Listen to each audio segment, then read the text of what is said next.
Ika Dwi Nuryana selaku dosen pengampu mata kuliah pengantar teknologi informasi dan teman-teman mahasiswa yang saya sayangi. Pada kesempatan kali ini kami dari kelompok 6 akan membahas mengenai perkembangan teknologi perdagangan. Sebelumnya izinkan kami memperkenalkan diri terlebih dahulu. Saya Pak Firman Siswa dengan disiplin terakhir 152. Saya Amira Zulfa Widianisi dengan 3 disiplin terakhir 120. Saya Hindarsyad Amin dengan 3 disiplin terakhir 127. Saya Salma Ulama dengan 3 disiplin terakhir 114. Dan saya Wiranto dengan disiplin terakhir saya 114. Untuk materi selanjutnya akan dibahas oleh rekan saya Al-Fadil. Dipersilakan. Oke. Pertama yaitu pengertian perdagangan. Perdagangan adalah kegiatan tukar menukar barang atau jasa yang berdasarkan kesepakatan bersama dan bukan pemaksaan.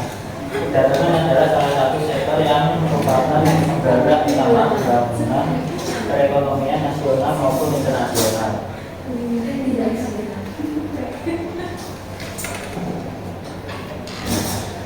Berikut contoh perdagangan dari abad ke abad.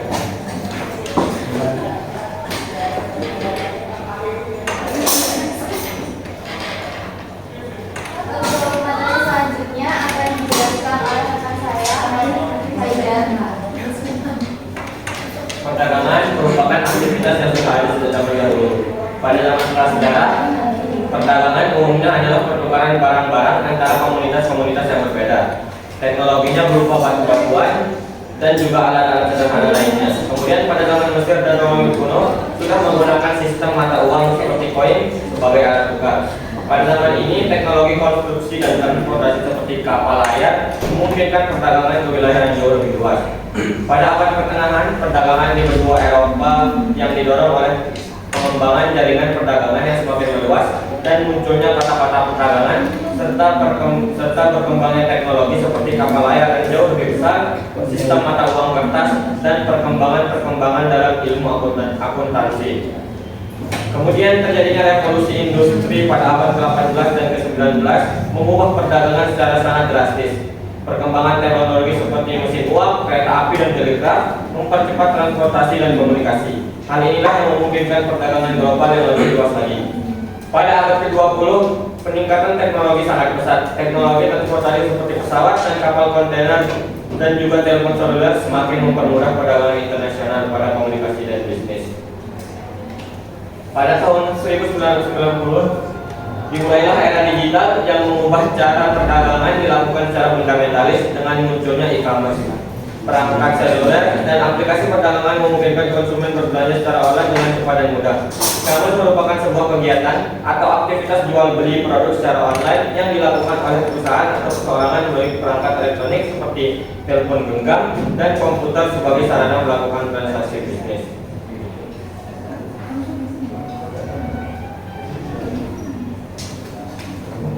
Untuk slide selanjutnya akan dijelaskan oleh rekan saya yaitu Sakla. Dipersilakan. Baik, terima kasih. Dampak perkembangan teknologi informasi dalam dunia perdagangan. Contohnya adalah peningkatan efisiensi operasional. Lalu munculnya perdagangan elektronik yaitu e-commerce dan munculnya cyber security. Perdagangan elektronik dengan menggunakan internet sebagai wadahnya yang biasa disebut dengan e-commerce. Perdagangan elektronik telah mengubah cara produk dan layanan diperdagangkan. Dengan platform e-commerce, pelanggan dapat dengan mudah membeli produk dan jasa secara online. Tidak hanya memperluas jangkauan pasar, tetapi juga memberikan kemudahan akses bagi konsumen.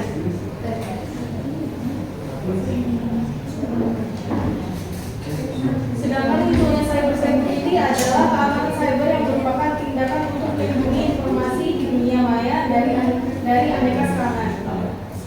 Kejahatan cyber adalah bentuk ancaman baru yang belum pernah ada sebelumnya pada masyarakat dunia. Contohnya seperti hacking, cracking,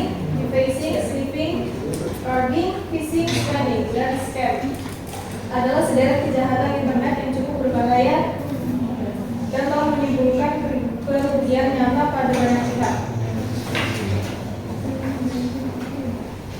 Untuk selanjutnya akan dijelaskan oleh rekan saya yaitu William. Dipersilakan. Pertanyaan terakhir yaitu faktor-faktor. Faktor yang pertama adalah investasi dan pengembangan. Upaya penelitian dan pengembangan teknologi perdagangan merupakan faktor kunci dalam mendorong inovasi. Investasi yang kuat di bidang ini dapat mendorong perkembangan teknologi yang baru. Dan yang kedua yaitu regulasi dan kebijakan pemerintah. Kebijakan pemerintah termasuk aturan terkait keamanan, privasi data, dan regulasi perdagangan internasional dapat mempengaruhi perkembangan teknologi perdagangan. Kebijakan yang mendukung inovasi seringkali mendorong pertumbuhan sektor ini. Yang ketiga adalah permintaan pasar. Perkembangan teknologi perdagangan juga dipengaruhi oleh permintaan pasar. Permintaan konsumen yang khusus terhadap solusi teknologi tertentu dapat mendorong inovasi. Misalnya, permintaan yang mendukung e-commerce telah mendorong pengembangan platform e-commerce. Dan juga banyak daerah di mana para konsumen ingin membeli apa yang mereka lihat digunakan bagi mereka. Yang keempat adalah persaingan di industri. Persaingan dalam industri teknologi perdagangan dapat mendorong perusahaan terus mengembangkan produk dan yang baru guna memenangkan peran pangsa pasar. Yang terakhir adalah keamanan cyber. Keamanan cyber merupakan faktor penting dalam mengembangkan teknologi perdagangan. Ancaman keamanan dapat menghambat perkembangan teknologi dan menyebabkan kerugian besar bagi perusahaan dan pelanggan.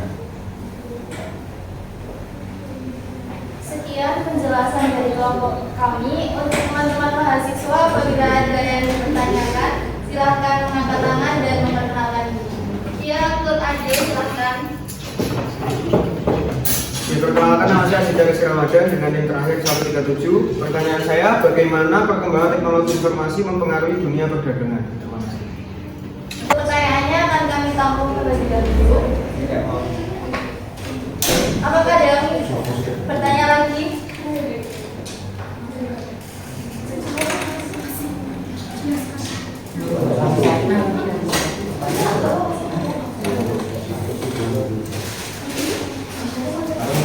Untuk menjawab pertanyaan dari Ade tadi, bagaimana perkembangan teknologi informasi mempengaruhi dunia perdagangan?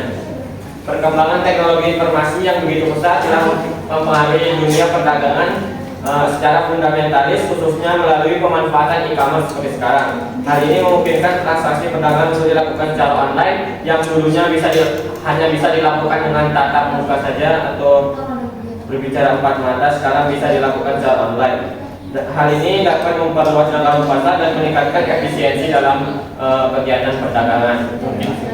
Apakah terjawab, Pak De? Ya, jawab. Terima kasih.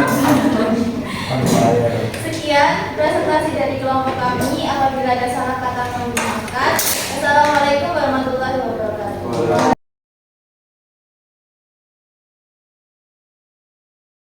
Assalamualaikum warahmatullahi wabarakatuh.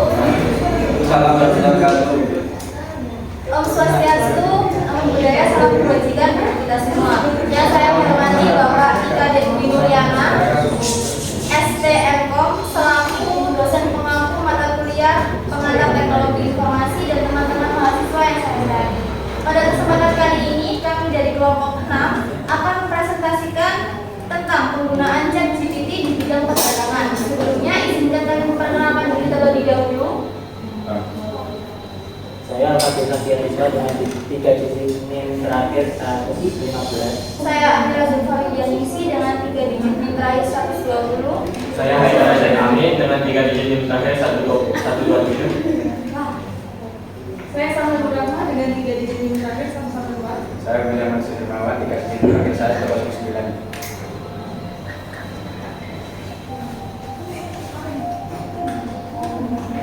Untuk slide selanjutnya akan dijelaskan oleh rekan saya, Pak Fadil. Dipersilakan. Yang pertama yaitu latar belakang.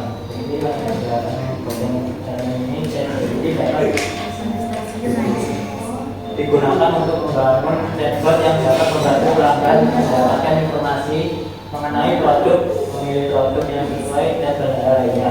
ChatGPT adalah model bahasa yang sangat canggih, dilatih pada jumlah data yang besar yang dapat melakukan berbagai tugas terkait bahasa, mulai dari menjawab pertanyaan dan menghasilkan teks hingga menulis puisi.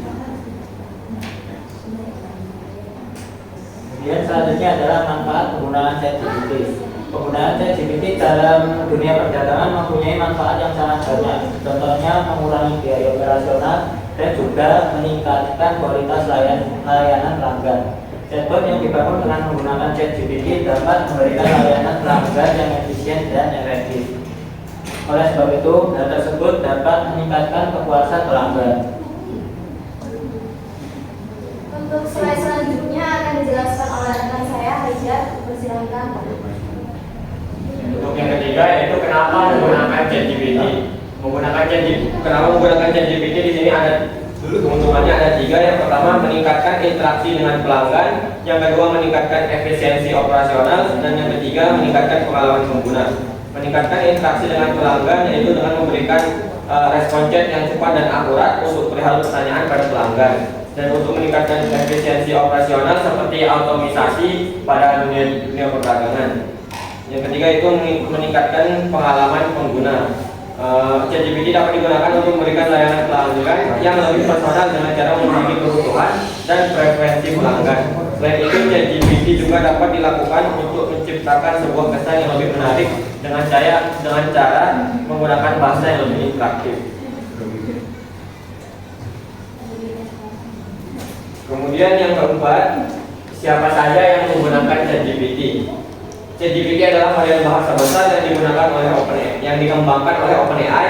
Model ini dapat digunakan untuk berbagai tujuan, termasuk dalam bidang bisnis dan perdagangan. Berikut contoh yang perusahaan dan bisnis yang menggunakan ChatGPT dalam bidang bisnis dan perdagangan. Yang pertama yaitu Netflix dan Amazon. Netflix menggunakan ChatGPT untuk memberikan rekomendasi film dan acara TV kepada pelanggan. Kemudian Amazon memberikan seperti ChatGPT memberikan rekomendasi barang-barang yang sering kita beli dan yang kita butuhkan. Untuk slide selanjutnya akan dijelaskan oleh rekan saya, Sahla. Dipersilakan. Baik, terima kasih. ChatGPT pertama kali diluncurkan pada tahun 2020, namun penggunanya baru mulai berkembang pesat pada beberapa tahun terakhir. Contohnya pada tahun 2021, Amazon mulai menggunakan ChatGPT untuk layanan pelanggan seperti menjawab pertanyaan pelanggan tentang produk atau layanan Amazon. Pada tahun 2022, Netflix mulai menggunakan ChatGPT untuk memberikan rekomendasi film dan acara TV. Pada tahun 2023, Walmart mulai menggunakan ChatGPT untuk mengotomatisasikan tugas yang berulang. Selanjutnya, di mana ChatGPT digunakan? Dalam bidang perdagangan, ChatGPT digunakan dalam layanan pelangganan untuk menjawab pertanyaan tentang produk atau layanan, memberikan rekomendasi produk, dan menangani keluhan pelanggan. Pada bidang pemasaran, ChatGPT digunakan untuk menghasilkan konten pemasaran seperti iklan, email, dan landing page. Untuk di bagian penjualan, ChatGPT digunakan untuk mengotomatisasikan tugas-tugas penjualan seperti menjawab pertanyaan, membuat penawaran, memproses pesanan. Pada bidang pengembangan produk, ChatGPT digunakan untuk menghasilkan ide-ide baru untuk produk dan layanan serta menguji konsep produk baru. Pada analisis data, ChatGPT biasa digunakan untuk menganalisis data penjualan, pelanggan, dan pasar. Untuk materi terakhir akan dijelaskan oleh rekan saya, yaitu Miriam. Dipersilakan. Materi terakhir yaitu bagaimana teknis penggunaan ChatGPT. Ada 2 yaitu yang pertama teknis penggunaan ChatGPT layanan pelanggan, dan yang kedua adalah untuk domain yang lain. Oke, yang pertama teknik penggunaan ChatGPT layanan pelanggan ada 3 yaitu yang pertama pilih model ChatGPT. Model ChatGPT harus sesuai dengan kebutuhan layanan pelanggan yang diberikan. Adalah pemrograman ChatGPT. Pemrograman ChatGPT dibagi pada 3 lagi, yaitu menjawab pertanyaan pelanggan tentang suatu produk atau layanan, yang kedua memberikan rekomendasi produk, dan yang ketiga adalah menangani keluhan pelanggan. Yang terakhir adalah pemantauan ChatGPT. ChatGPT harus dipantau secara berkala untuk memastikan bahwa model beroperasi dengan baik dan memberikan layanan pelanggan yang berkualitas. Yang kedua adalah penggunaan ChatGPT untuk domain lain. Yang kedua yaitu data pelatihan. Data pelatihan digunakan oleh data pelatihan digunakan untuk melatih ChatGPT yang sesuai dengan domain yang akan digunakan. Yang kedua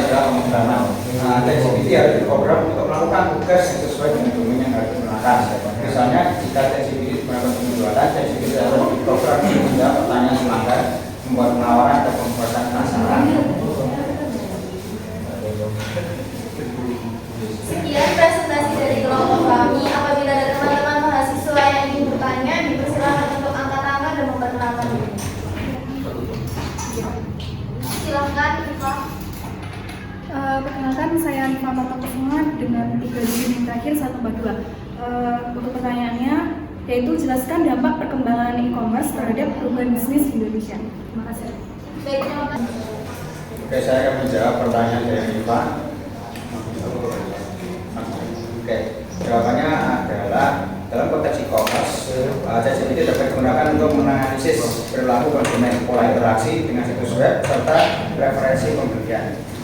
Dengan menganalisis data ini, perusahaan dapat memahami lebih baik perilaku konsumen dan menyesuaikan strategi memasang mereka sesuai. Misalnya, ChatGPT dapat membantu dalam mengidentifikasi alasan dibalik tingginya tingkat pembelotan dan perancang belanja. Iya, terima kasih. Sekian presentasi dari kelompok kami. Apabila ada salah kata mohon dimaafkan. Wassalamualaikum